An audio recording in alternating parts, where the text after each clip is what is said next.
German is one of the most learned language in the world. In terms of native speakers, German ranks second in Europe right after Russian. And due to the popularity of these German-speaking countries, a lot of people are trying to work there or study there. And of course, they need to learn the language, the German language.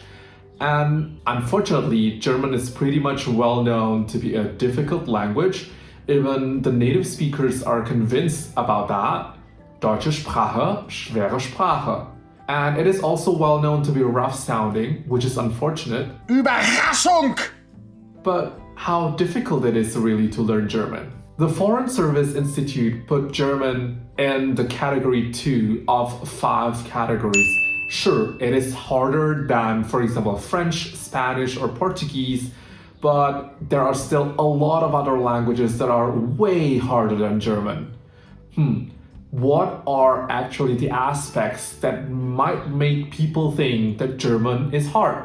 Let's take a look at those aspects.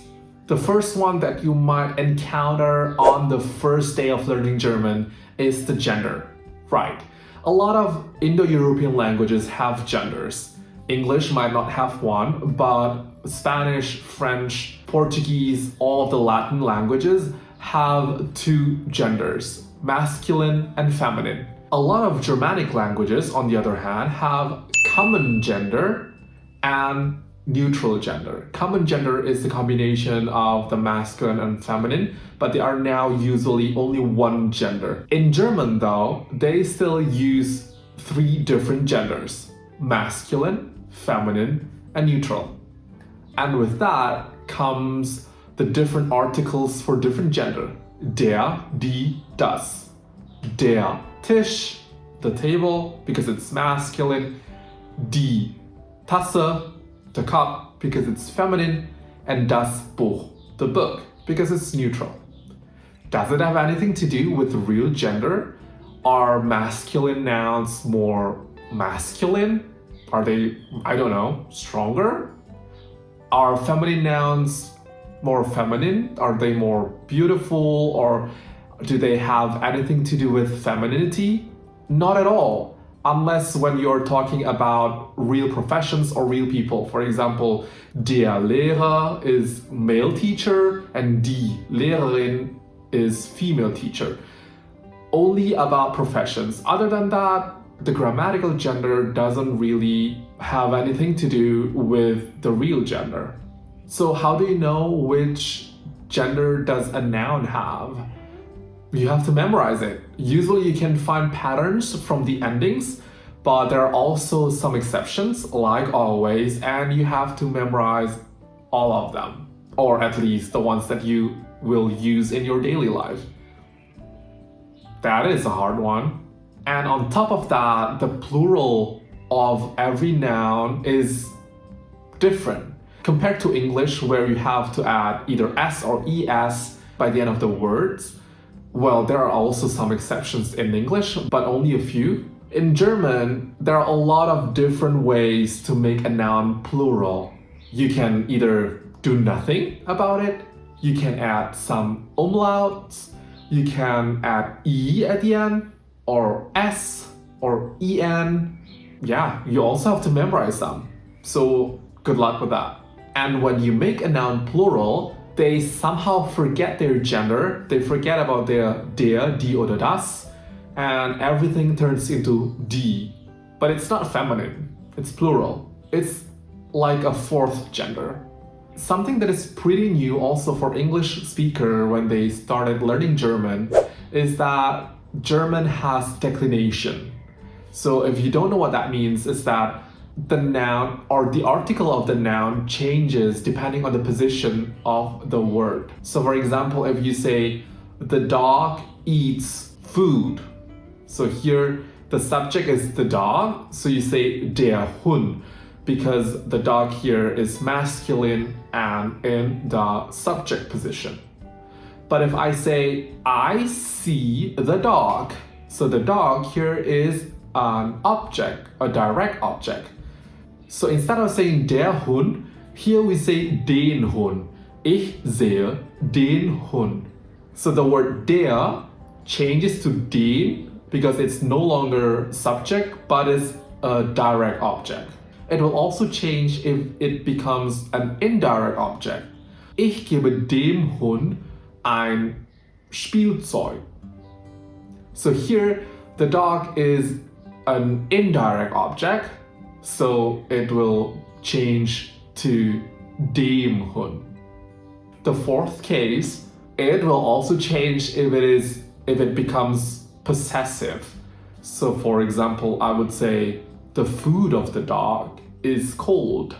Das Essen des Hundes ist kalt.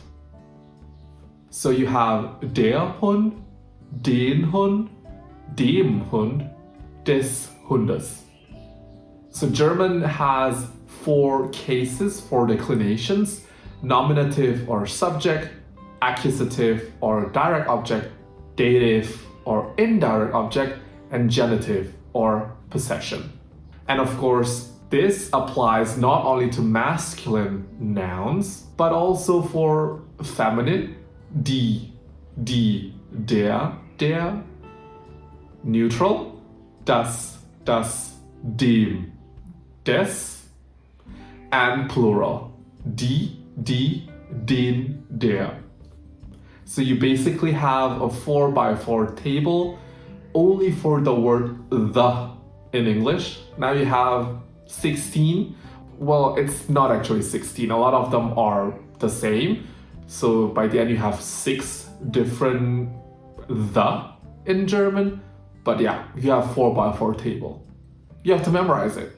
The third aspect is the conjugation. Just like in English, you have to change the form of a verb depending on the time. So for example, you have the verb I eat, I ate, I have eaten, I will eat, I would have eaten, etc. You also have that in German, but it's pretty normal, right? There are also irregular verbs, just like in English, as in German. Drink, drunk, go, went, gone. Everything also exists in German, with a lot of exceptions as well. But that's nothing new. The new thing is that now you have also to change the form of the verbs depending on the subject, which doesn't really exist in English except for the third person singular. So for example, for the word to drive, you say I drive, you drive, he, she, or it drives, we drive, you all drive, they drive. So everything is basically the same, drive, except for he, she, or it becomes drives, right?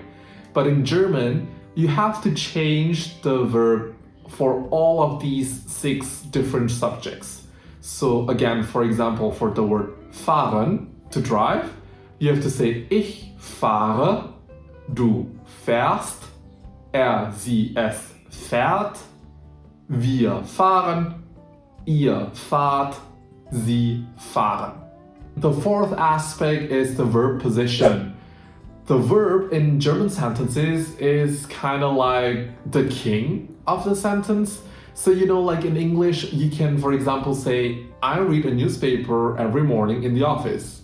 You can also say, I read a newspaper in the office every morning.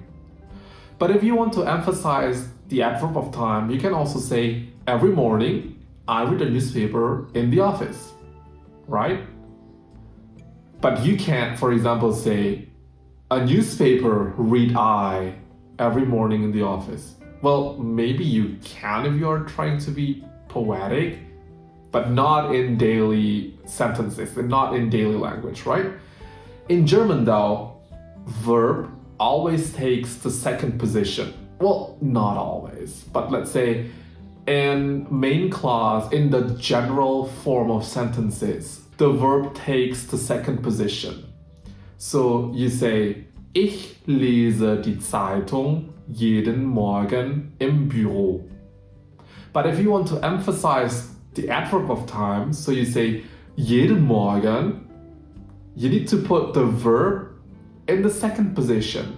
Jeden Morgen lese ich die Zeitung im Büro. So it's kind of like saying every morning read I the newspaper in the office. So it's not every morning I read, It's every morning, read I. You can even put the object in the first position. So you say, Die Zeitung lese ich jeden Morgen im Büro. That is when you want to emphasize the object, I read the newspaper. So you say, the newspaper read I every morning in the office. And that's pretty normal. The last aspect that I want to mention today is trennbaren Verben or separable verbs. You know, just like in English, you can put some prepositions to some verbs and it will change the meaning completely. So for example, the difference between the verbs to give and to give up. So German takes it to the next level, or it's more like English takes it to the lower level. English makes it simpler, but German keeps it the original way.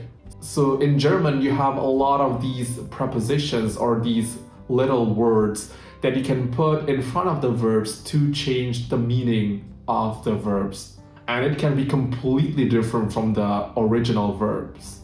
I have an example here. For example, the verb sagen, which means to say. Absagen means to cancel. Versagen means to fail. Aussagen means to testify. Untersagen means to forbid. Zusagen means to agree with something. To make things more complicated, when you use these verbs in a sentence, sometimes you have to chop the preposition and put it at the end of the sentence. Sometimes you can't. For example, to say I cancel, you say ich sage ab. I cancel the meeting. Ich sage das Meeting ab. And not ich absage das Meeting. The ab must be at the end of the sentence. But for example, to forbid, untersagen. This one you don't split the verb. So you say, for example, die Lehrerin untersagt den Schülern im Unterricht zu essen. You don't say, die Lehrerin sagt den Schülern unter. No, it's not like that. Untersagen stays untersagen and not sagen something unter. So there's a list of those prepositions, which prepositions should be cut and put at the end, which should not be cut and say together. One of the most confusing example is the word umfahren and umfahren. Those are two different verbs but written completely the same, but the meanings of these verbs are completely opposite. So the separable verb ich fahre den Baum meaning I crash towards the tree. But if I say ich umfahre den Baum, it means I drive around the tree, so I avoid crashing into the tree. To understand more about trennbaren Verben, I put two links in the description below. One is to get a list of all of the different possible verbs coming from a root verb, for example, the word sagen. You can see a list of the words absagen, aufsagen, ansagen, etc. And the other link is from another YouTube channel, Deutsch mit Rike. I really love her channel. She is a German teacher for a more advanced level. She usually breaks down a lot of different verbs with the same root word. So if you are interested in more of the nuances between the verbs, you can watch her channel. I really love her work. So those are the 5 aspects that I think might make you think that German is hard. But honestly, if you've mastered all of these 5 aspects, you pretty much know German, and the rest is basically easy. You just need to get used to these 5 aspects and everything will be smooth sailing. So, are you learning German right now? So, did you know all of these 5 points already? Do you have any difficulties learning them? And I will continue making videos about learning German. I will maybe make one whole video for every single aspect so that I can also give you some tips and tricks how to understand the genders more, for example, or how to understand more about separable verbs, etc. I will do that in the following months. So if you haven't subscribed already, please do so. Subscribe to the channel. It will help this channel to grow so that I can also provide more videos explaining languages just like this one. I'll see you in the next video. Have a good one. Bye. You have to drop the letter N at the end and